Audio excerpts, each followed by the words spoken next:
So you finished the 21-day challenge, you managed to hit 50K per month, and that was solely from Pinterest ads, right? And then how has things kind of transpired from there? Because I guess that would have been maybe, a year or just less than a year into your ecom journey. You've been in ecom 3 years now. So how has things changed for you over that time? You're still mostly doing Pinterest. Yeah. You showed me back there you're running multiple stores.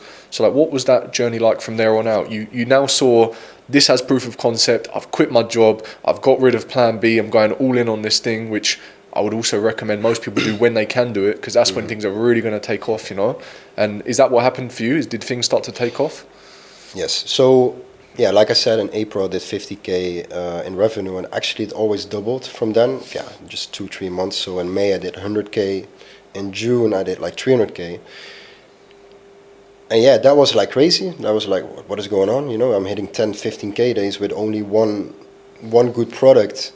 And then you think, because I'm still very young in my business journey, right? So I remember, doing 10-15K days, life is good, making good profits, all that stuff, going on holidays, because that's also a thing. Like, I never had the money. When you once have the money, you want to do things.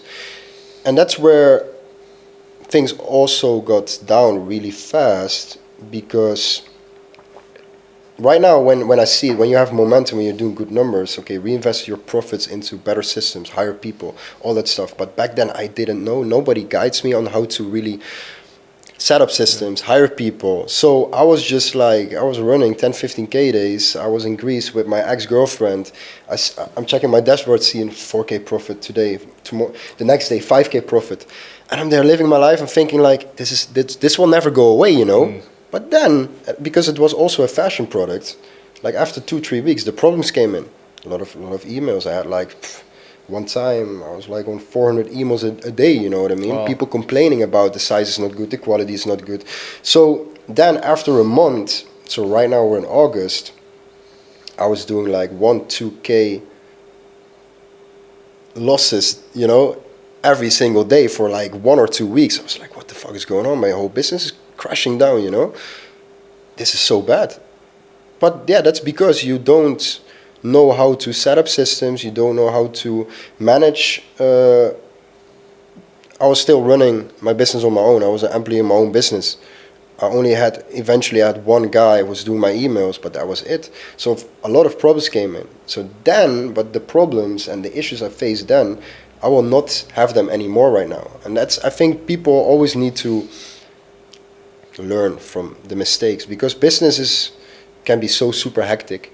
You're facing so many problems, you don't know how to deal with them, but if you maneuver your way through it, you build thick skin, you can overcome everything. And that's what happened.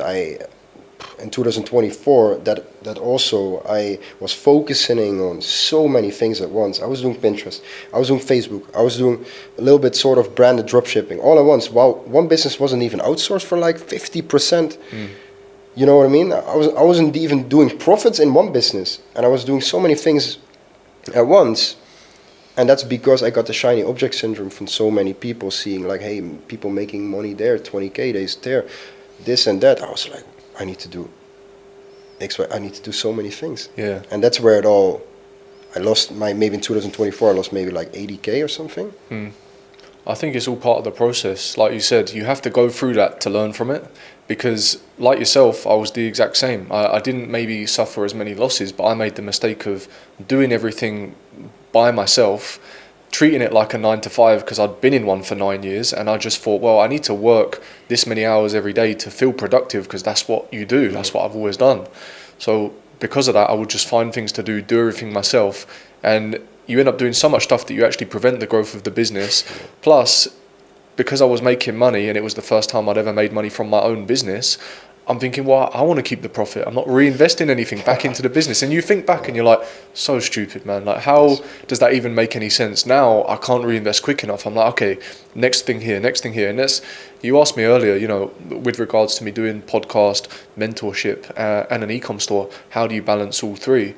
And I'll relate it back to kind of something that you said there is, rather than it be losses, it's just like learnings. So for example, it's just wins where everything's kind of scaling up. You stabilize maybe for a month, take a breather, just review everything. Okay, from this growth on all of the different businesses that we're running, treating them like one thing, because in a way they are. You have the podcast, which is ecom focused, the mentorship, which is e-commerce, and then the ecom store. So really, although they're three separate entities or three different assets, they're one business in its sense, but they each have different team members, operations, this kind of stuff. So it's just clarifying what stage each of these businesses are at. And this is why coming to Bali has been a perfect time for me. And my intention was Q2, I just was building, and just focus on getting everything into a point where it's not only maintaining, but even potentially still growing whilst I'm away. And I'm pleased to have done that. With the ecom store, it's fairly easy because it's just adding new products and increasing ad spend. With the mentorship program, it's just making sure I stay on top of doing a YouTube video a week, and I've got someone doing my emails and my Instagram stuff. So now I know the businesses are still growing. It's just taking a moment to review while I'm away. Okay, now I'm not at my desk every single day. What are still the things that I'm having to find myself doing? And I've just been making a note of all the things that I'm having to still do, and now figuring out if I need to make another hire or how I can offload that onto existing employees and what that looks like. So it really just comes down to answer your question from earlier off of the podcast, how do you manage all three? It's really just being very critical of where my time is being spent and having clear guides on who is responsible for each thing. This has taken me a very long time to learn, bro. I wish I knew this when I was 25, not 29, because my life would be very different in the way I'm operating now. But we were speaking about what is our why and why are we doing things.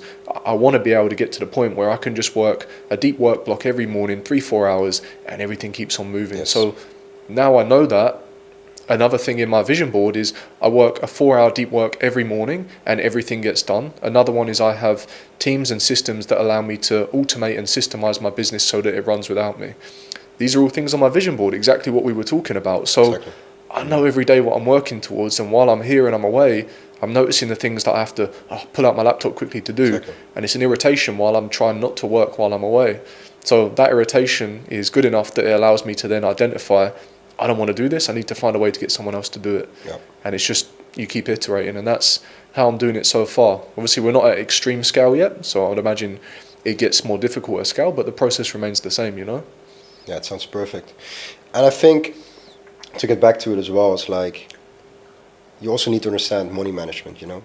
So when you're first starting a business and you get profits in, don't spend it on like, you know, like materialistic things, holidays or whatever, because you need these profits into your business, because you also know ecom is very cash flow intensive, right? You have payment processors holding your money, PayPal, Klarna, whatever. You need every penny what's coming in. That's actually not even your profit, but you need to reinvest it. So for example, for me, what I'm always saying is like, when you're making good profits, make sure you also get rid of these profits. If you want to X2 your business where you currently are, okay, you need better systems, you need more employees, you need this, you need that. So reinvest, outsource as soon as possible as well if you have the good momentum. That's also a thing. A lot of people that I know doing business 3 years, they're still a one-man army in their business. They didn't even outsource their departments, which is really easy for them to outsource, which is super time consuming, which is super boring, and they know exactly how to do it. Outsource it. For me, I'm a lazy entrepreneur. I can say that. I like to go quick, you know, outsource it very quick and trying to figure out, okay, what can I improve upon these departments, you know what I mean? Because eventually you also need employees in your business that are way smarter than you in that department, right? For example. And for now, I can say, like, I run Pinterest and doing 25, 30K days. It's pretty much 95% outsourced. I'm doing calls every day to check if everything runs smoothly. My front-end manager, my back-end manager, front-end manager with the strategies, my back-end manager with the disputes, with the customer support and all that. But it's still running 95% outsourced. You know what I mean? That I think that is where you eventually want to go to have the freedom also, and to also focus on different things to keep growing. Yeah, I think that's great. Do you mind sharing a bit more about like what your team structure looks like? You mentioned there front-end manager, back-end manager. Yeah. If it was on like I guess a tree, like what does that look like? So, okay, I'm currently still like thinking about strategies, ideas, implementing that into the business, because I think like your creative mind, you can never teach someone that. So then I have the back-end manager and the front-end manager. So the back-end manager makes sure that She analyzes the disputes coming in, the chargebacks, how to handle that, how to do that better, so that it's also a whole department with customer support team. Then we have the front end manager. He manages every department, for example, media buying, product listing, creatives, etc. And in all these departments, you have also people managing that. So you need to think about departments. For example, okay, we have customer support here with disputes, emails. Okay, when they have questions, they go to the backend manager. With the front end manager, you have departments for like product listing, media buying, creatives. Yeah, these three departments. If they have questions, they go to the front end manager. And if the front end manager, the back end manager have questions, they come to me eventually. But I want to make sure that everybody in my team knows a little bit about every department, so that everybody can communicate very well and solve their problems with themselves, and that they don't need me, you know what I mean, in that whole process.